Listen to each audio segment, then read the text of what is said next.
हे बघा की आता जवळजवळ 1.5 वर्षापासून हा खेळ या महाराष्ट्रामध्ये सुरू आहे आणि या 1.5 वर्षाच्या कालावधीमध्ये मराठा समाजाने जे आंदोलन केलं आणि त्यांच्या ज्या मागण्या होत्या त्या मागण्या आणि त्याच वेळेस आमच्या राष्ट्रीय ओबीसी महासंघाने आणि इतरही ओबीसी सर्व मंडळींनी जे आंदोलन उभारलं त्यांनी केलेल्या मागण्या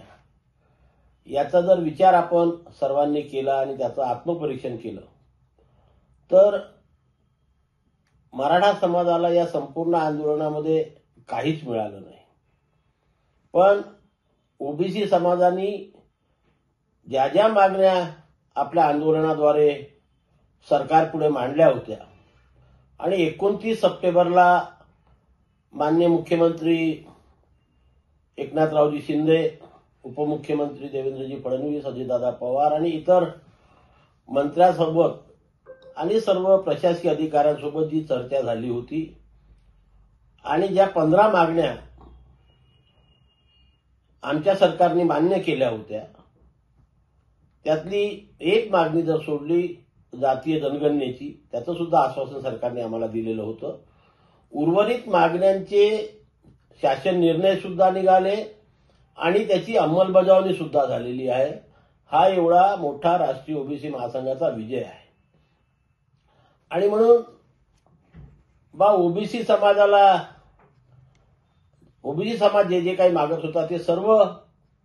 मुख्यमंत्री एकनाथरावजी शिंदे, उपमुख्यमंत्री देवेंद्रजी फडणवीस आणि या सर्वांनी यांना दिलं, परंतु आम्हा मराठा समाजाला काहीच दिलं नाही। ही फार मोठी खतखत मला असं वाटतं की त्या आंदोलनकर्त्यामध्ये आहे आणि आम्ही कधी या संपूर्ण प्रक्रियेमध्ये आंदोलनामध्ये आम्ही कुठल्याही राजकीय नेत्याला कधी टार्गेट केलं नाही, शिव्या दिलेल्या नाही, बघूतगीची भाषा वापरली नाही। पण आमच्या जरांगे पाटलांकडे वारंवार ओबीसी नेते माननीय छगन भुजबळ साहेब,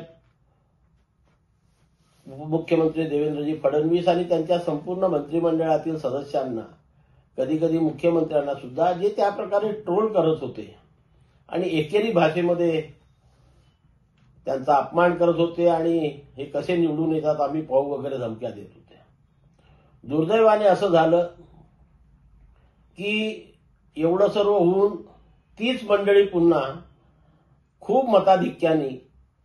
पुन्हा निवडून आले आणि त्यांचं सरकार आता या ठिकाणी बसणार आहे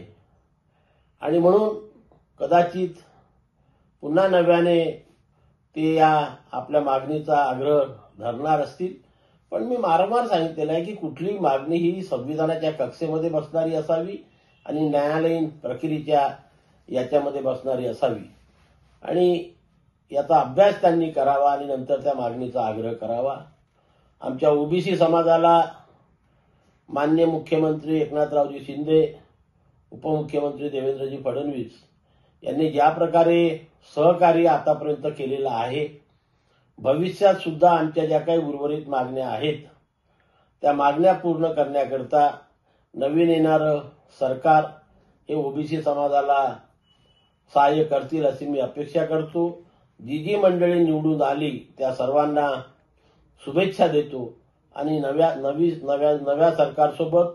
आम्ही राहू आणि ते आमच्यासोबत राहून आमच्या जेवढ्या समस्या आहेत त्या सोडविण्यास आतापर्यंत जशी मदत झाली तशीच मदत भविष्यात सुद्धा त्यांनी करावी अशी अपेक्षा या ठिकाणी मी व्यक्त करतो। नाही, आता कसं आहे की ते आंदोलन करतो म्हटलं कुठल्या प्रकारचं आणि त्यांच्या आंदोलनाची दिशा काय राहील